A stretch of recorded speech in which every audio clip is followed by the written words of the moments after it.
South cinema के pan India level पर जाने के बाद से हमें तमिल, तेलुगु, कन्नड़ा और मलयालम इंडस्ट्री की तरफ से एक बैंगर मूवीज देखने को मिली 2022 में भी, 2023 में भी। एंड अभी 2023 खत्म भी नहीं हुआ और तमिल, तेलुगु और मलयालम ने अपने 2024 के मूवीज का लाइनअप भी बिछा दिया। एंड अब अगर आंख टिकी है तो सिर्फ और सिर्फ कन्नड़ा इंडस्ट्री पे, क्योंकि ऑब्वियसली केजीएफ चैप्टर 2 और कंतारा के बाद से कन्नड़ा इंडस्ट्री को ग्लोबल रिकॉग्निशन मिला and now the audience is expecting more such bangers from the industry. तो ऋषभ शेट्टी ने कहा आप भी ठीक करके देता हूँ। एंड होम्बले फिल्म्स ने फाइनली रिलीज किया कंतारा चैप्टर 1 का फर्स्ट लुक, जिसपे आज हम थोड़ी चर्चा करेंगे। वीडियो काफी इंटरेस्टिंग होने वाली है, तो स्टे ट्यून्ड।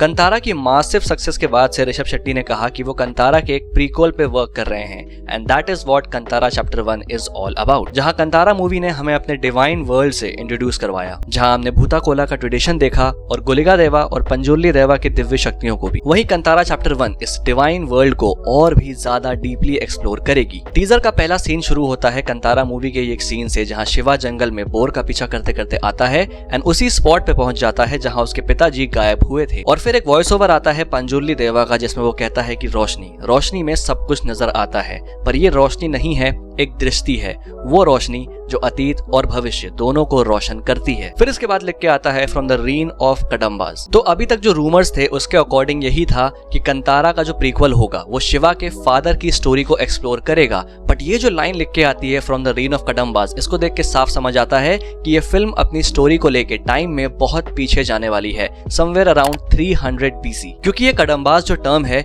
ये एक्चुअली में एक एंशिएंट रॉयल फैमिली का नाम है, जो कि 345 BC से 540 BC के बीच में नॉर्दर्न कर्नाटका पे रूल करती थी। इस साम्राज्य की स्थापना की थी मयूर शर्मा ने, जिनके ओरिजिन्स के पीछे काफी सारे लेजेंड्स हैं। एक लेजेंड के हिसाब से जो मयूर शर्मा थे, उनके पिता 3 आंख और 4 हाथ वाले एक वॉरियर थे जिनका नाम था त्रिलोचना कडम्बा, और उनका जन्म भगवान शिव के पसीने के एक ड्रॉप से हुआ था कडम्बा ट्री के नीचे। एंड वो ही कडम्बा डायनेस्टी के एक्चुअल ओरिजिनेटर माने जाते हैं। एंड वहीं एक और लेजेंड के हिसाब से मयूर शर्मा खुद भगवान विष्णु और भूदेवी की संतान है। भूदेवी मतलब गॉडेस ऑफ अर्थ। तो ये चीज साफ कर दी गई है टीजर में कि फिल्म कडम्बास के ही टाइमलाइन को एक्सप्लोर करते नजर आएगी। एंड देन आता है नेक्स्ट सीन, जहां ऋषभ शेट्टी बहुत ही फियर्स, इंटेंस और गॉडली लुक में नजर आते हैं। इनफैक्ट जो उनका पूरा लुक है वो भगवान शिव की याद दिलाता है। एंड दोज आईज, जिसका भी ये आइडिया था, just give him a raise. And इन आंखों को देख के समझ आता है कि ये कोई गॉडली एंटिटी है जो कि बहुत पावरफुल है। ये कोई देव भी हो सकते हैं। ये भी हो सकता है कि ये त्रिलोचना कडम्बा हो, जो कि 3 आंख और 4 हाथ वाले वॉरियर थे। एंड फिल्म इनको अपने रेंडिशन में दिखाने की कोशिश कर रही हो, जहां इंस्टेड ऑफ 3 आंख और 4 हाथ की बजाय उन्हें ज्यादा ह्यूमन लुकिंग दिखाया जाए। एंड काइंड ऑफ कैसे कडम्बा साम्राज्य की स्थापना हुई, इसके ऊपर हमें फिल्म में देखने को मिले। एंड मे बी ये लॉर्ड परशुराम भी हो सकते हैं, क्योंकि जो कर्नाटक का कोंकण रीजन है उसको परशुराम क्षेत्र के नाम से भी जाना जाता है, क्योंकि परशुराम ने अपने एक्स से पूरे तुलुनाडु रीजन की स्थापना की थी। क्योंकि उन्होंने जब अपने एक्स को घुमाया तो जो समुद्र था वो पीछे चला गया एंड जो उसके नीचे की लैंड थी वो एक्सपोज हो गई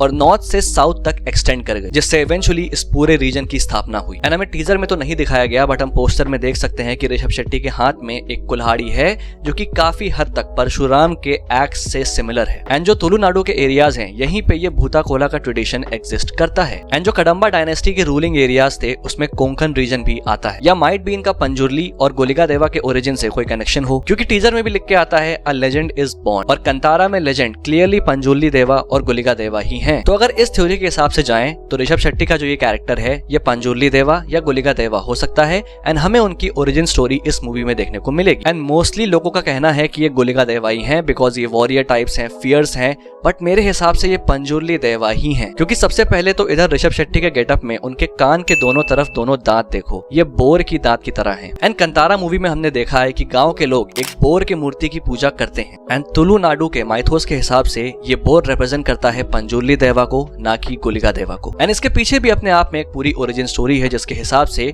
भगवान शिव के गार्डन में एक बोर की मौत हो जाती है एंड जो उस बोर का बच्चा होता है उसे माँ पार्वती अडॉप्ट कर लेती हैं। लेकिन बड़ा होते होते वो बोर काफी डिस्ट्रक्टिव होता जाता है और भगवान शिव के गार्डन को तबाह करना शुरू कर देता है, जिससे क्रोधित होकर भगवान शिव फैसला करते हैं कि वो इस बोर को खत्म कर देंगे। लेकिन माँ पार्वती उनसे विनती करती हैं कि इस बोर को बख्श दिया जाए। तो उसे मारने की बजाय भगवान शिव उस बोर को अपना एक गना बना के धरती पे भेज देते हैं ताकि वो लोगों की सुरक्षा करे। एंड इसी गना को पंजुर्ली देवा के नाम से जाना गया। एंड वहीं दूसरी तरफ जो गुलिका देवा है, उनका जन्म एक पत्थर से हुआ था जो कि माँ पार्वती को एक राख के ढेर में मिला। तो ये बात तो क्लियर हो जाती है कि ये गुलिका देवा नहीं बल्कि पंजुर्ली देवा ही है। एंड उन्हीं की ओरिजिन स्टोरी हमें इस मूवी में देखने को मिल सकती है। अब बात करते हैं इस सीन की। एंड यहाँ पे वो किसी पहाड़ के अंदर हैं जिसकी ओपनिंग से लाइट आ रही है एंड उस लाइट से वो इल्यूमिनेट हो रहे हैं। And the scene is visually stunning. यहाँ क्लियरली नजर आ रहा है कि मैट पेंटिंग का इस्तेमाल किया है, बट ओवरऑल जो ब्लेंडिंग करी है, जो एस्थेटिक क्रिएट करने की कोशिश करी गई है, फुल मार्क्स। एंड यहाँ पे he is totally soaked in blood, जो कि उनका नहीं है बल्कि उन लोगों का है जिसे मौत के घाट उतारा गया है यहाँ पे। क्योंकि जो इसका फर्स्ट लुक पोस्टर आया था उसमें भी ये सीन और सेम लोकेशन दिखाई गई है। बस वहां उस पोस्टर में हम देख सकते हैं कि कुछ लोग ऊपर से ऐसे झूलते हुए आ रहे हैं ऋषभ शेट्टी के ऊपर अटैक करने, and he is definitely going to kill them all. And जहां कंतारा मूवी का फोकस लैंड के ऊपर कब्जा और उससे जुड़ी हुई जंग के ऊपर था, वहीं कंतारा चैप्टर 1 का पूरा फोकस इस पूरे कल्चर, उसके पीछे की पूरी डिवाइन हिस्ट्री, उसके ओरिजिन और इन सब चीजों पे ज्यादा होगा। And it will be really interesting to watch कि ये लोग किस डायरेक्शन में जा रहे हैं, क्योंकि पॉसिबिलिटीज बहुत सारी हैं। इतने लेजेंड्स तो अकेले कदंबा डायनेस्टी के ही ऊपर हैं कि अगर इन्हीं पे अच्छे से वर्क किया जाए तो फिल्म में इतने एलिमेंट्स डाले जा सकते हैं कि देख के मजा आ जाएगी। एंड जैसा कि यहाँ पे चैप्टर 1 लिखा है, तो इसका मतलब इस फ्रेंचाइज को आगे बढ़ाने का पूरा प्लान है इनका। एंड मैं यहाँ पे एग्जैजरेट भी नहीं कर रहा,